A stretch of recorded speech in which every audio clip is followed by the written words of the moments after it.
Everyone has more online entertainment options and access than ever. Daily engagement is split across YouTube, TikTok, where it exists, premium VOD, gaming, social, and more. As online video penetration gets deeper, per unit costs need to be more rationalized, subsidized with ads. Content aggregation and smart service bundles will be critical to drive subscriber growth for S1. Telcos and pay TV platforms will do it in certain markets. Streamers, whether they're big global players or important local players, I see doing it in certain markets as well. And lastly, telco investments in network upgrades and expansion will continue to play a critical role. The focus on optimal balanced pricing and packaging is going to continue to maximize customer value and profitability in this region. So what we know is that many of our customers come for our original and exclusive content. So over the last few years, we've invested in a lot of big 4-quad tentpoles. So that might be Lord of the Rings, Wheel of Time, Reacher, Citadel, Jack Ryan. And these titles really resonate with our Prime customers all over the world. So we see them working in almost every country around the world. That's really what brings people into Prime Video. And then the opportunity is to then, once we have them engaged with our platform, going out and seeking content, whether it's watching Yellowstone or The Last of Us or Barbie, and buying Super Mario Brothers, they're really engaging with that marketplace content once we have them come in the door. Right. And we're really focused on trying to provide a very personalized and engaging experience so that when you come into Prime Video, you're always going to find something that works for you that you want to get into and watch. And we don't care if that is something that we produce and we create or if it's something that one of our partners creates. We have 3 metrics. We have profitability, we have share, and we have scale. And we always said, we'd rather be profitable and in fewer households than have more households and be losing billions of dollars. And the good news is on all 3 metrics, as of early days, since, as you said, Max launched in the US 120 days ago, profitability, the company lost over $2 billion last year. We're now profitable in the first half of the year. So we feel great about that. We have to build viable businesses as part of this. It's not just about scale for scale's sake. Engagement and share-wise, we've seen very positive indicators in the first 120 days of greater frequency of people coming to visit, more time spent per user, more diversity of content watched, and the habituality of people coming to the platform, which is really key for the churn reduction, improving, and so that's a good trend. And the scale is obviously the third thing that will come kind of next, and that's both obviously in the US as well as we have obviously not even started our rollout in the international markets. We'll start in Latin America in the first quarter. We'll do Europe before the Olympics, which we have to get done because we have the Olympics coming in Paris next summer. And then we will get to Asia, and I know this has sort of been Asia continues to be critically important, but we have to do it in that sequence. Sure. And we'll get to Asia before the end of next year with our existing markets, and then roll out to new markets again starting in 2025. I'm a creature of television. Television created me, and I played a big role in navigating some of the most exciting television businesses in this part of the world. And I love television. But television's limitations have been exposed for a long time. And yet, people who built incredible and very successful businesses in TV have refused to see that, those limitations.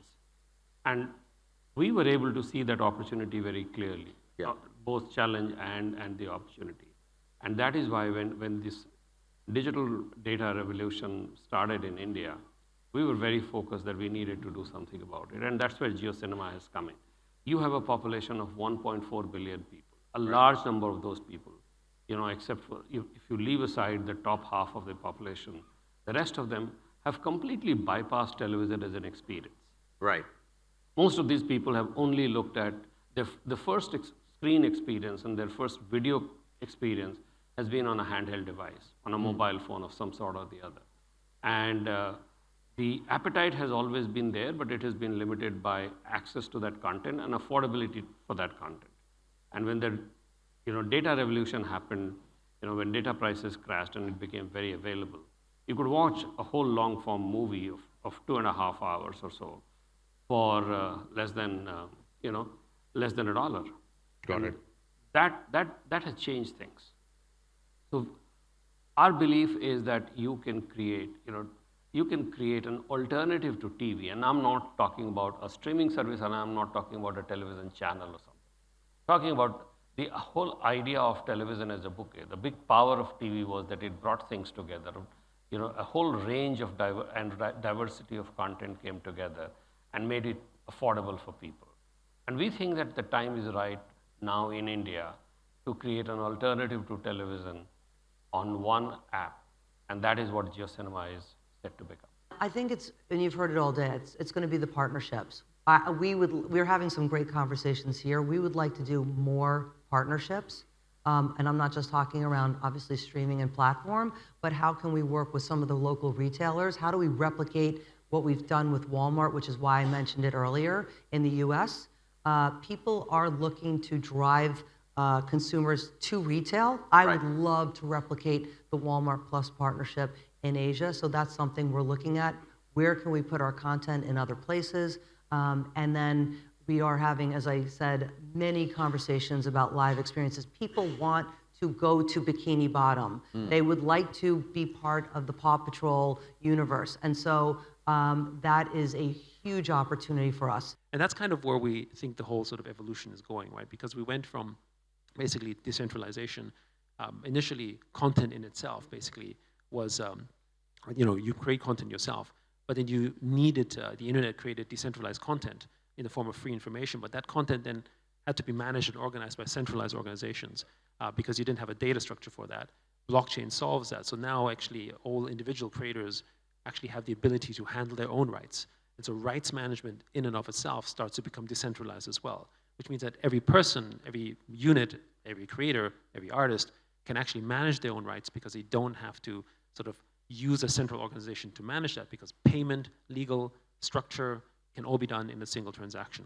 But really, it's understanding your users. And we think about it from the perspective of acquisition, retention, and innovation.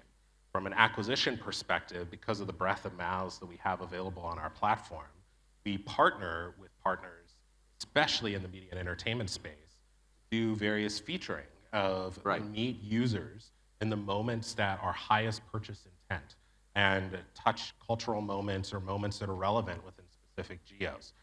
If you look at how the Play Store has evolved over the past year, you can see how we've introduced more opportunities for developers to feature content, now carousels, through submitting different assets that are highly resonant and create opportunities to not only acquire users, but also upgrade them from trial to paid or get them into other variants, other business models that content partners are offering. On the retention front, as I was mentioning, we are also very tightly partnered there. And so whether it is around encouraging, ad-supported watch times, or it's additional, as you've seen the rise of different subscription passes or other things, we enable discovery and gentle prompts throughout the experience for users to be able to. Magneto has absolutely nothing to do with Foxtel. Right. Nothing. So we leave Foxtel as a pay TV business. We're squeezing the revenues as hard as we can. We've been playing that for revenue for a long time and not subscribers. And this is a platform that will be to bring streamers together. Right. And I think there's a lot of consumer frustration in terms of finding the shows that you want. Talked about the explosion in the number of streamers, but the explosion in the number of shows. In Australia, there are 15 free and paid streamers. Right. So this technology, I think, uniquely fuses everything into one UX. You could have a connected TV with 20 apps below, but you've still got to go in and out of all the apps. Can't keep track of your shows, let alone work out who in the family's paying for what. So the technology really helps all that. I think we're really well placed for that because we own such a large amount of content in our local market. You know, we've secured down all those sports rights. We've got very big partnerships in other areas. We've got 4.7 million subscriptions in the Foxtel group. We're in over 1 in 2 homes. From day one, we can market Magneto to over 4 million of our streaming customers. For Nine, we continue to focus on what has served us very well, which is investment in premium content. When I talk to our shareholders and to the analysts, again, whilst we will focus, as every business needs to, on strong cost discipline, we will not take our foot off investment in premium content. We will continue to invest in premium content in television, in radio, in streaming, in our newspaper businesses, because that is giving us the opportunity to grow audience and grow share over the long term. Alongside of that investment in content, of course, investment in technology, platforms, data, and AI around that data to drive our advertising propositions, and of course in the marketing to promote those and build our brand strength. So we're keeping the foot down on investment in the right areas, but we're being very sensible about our costs at the same time. My observation really has been, it's really a country, the paradise of imagination. The number of IPs that comes out from the manga and the anime and the live action, I think it's really great to see such a big amount of imagination that actually happens in that country. I think it's also a market, the creative communities there, unlike some of these other markets where the TV and the film are very, have a different players in both of those categories. There's a very natural crossover between TV series and feature that makes it good for us to be really realizing the strategy that we have in providing value. Going down to what's most important is a great story, regardless of the format. So I'm seeing and learning a lot of different characteristics of Japan, because while the principle might be same globally, we really need to make sure we adjust to how the creative community operates, how the market and industry and the ecosystem is built. Obviously, while Korean content is still categorically driving more, the pan-regional consumption, we are seeing that across the markets, local content continues to be important. And in a lot of the markets, I can say in Thailand, in Indonesia, almost like 40–50% of our usage are now coming from local content or our viewer originals, which is a sort of widening, right? A reflection of the widening of the content portfolio that we have. So that's number one. Number two is, apart from distribution partners, I mentioned new deals, for example, with Astro, but also in terms of partnership with payment players. So whether it's True Money, whether it's UnionPay, whether it's SCB in Thailand, we've really extended that partnership with payment partners as well. And those are really helping us to drive the next layer of growth. And then thirdly is really getting into the non-metro areas, because we've been around for about 6–7 years. We are still, I would just say, scratching the surface in terms of our penetration in a lot of these larger markets, but 50–80% of the population are living in non-metro areas, and so the next phase of growth, that's where it's going to come from. The way we think about this is, we are going to be a great enabler for the category overall, for our partners. Right. For the region, and many are here, we're talking to them as well, and it can expand more. We look at all our global partners to bring them here, but we also look at many local partners who want to go internationally and launch in other territories. So we work across the entire spectrum there, Vivek. So really the strategy is to build very, very authentic, rooted stories. Also, Southeast Asia is not one homogeneous whole. Right. Every country has its own specific nuances. So to really understand the audiences, their taste and preferences, and build for them, to really work for our customers and see what it is that they want to watch. I'm very excited about the fact that we have amazing teams on ground that have already sort of laid the foundation, and I'm excited to build on that. Telling great stories, being inspired is what it is. So I'm looking to see how this movie without a dialogue does when it launches in 250 countries across the world. So that's one brave move. The other brave move that Perfect Strangers, an entire movie for almost 2 hours shot in one room. So we as storytellers need to take that risk to keep our sanity and balance, because we watched this movie many number of times. So we have this 80-20 rule that 80% has to be great IPs. We need to entertain the audience, but 20% I need to entertain myself. So that's the balance that we take. We, as a sports league, have to stop thinking of ourselves as event organizers. We have very much moved on now to become content producers, because that's the only way we can reach the audience, because the audience is no longer satisfied with 90 minutes of football. Right. It's everything else in between, especially the personal stories of the players. So we've got to be able to bridge that divide and generate the content that they need and deliver it to them on the platforms that they need to satisfy their unsatiable appetite for content, certainly around football. I think the amount of content that's going to be created around live sports content is actually going to increase exponentially. But I think that content is going to come at 5 to 10% of the cost that we are right now bearing on it.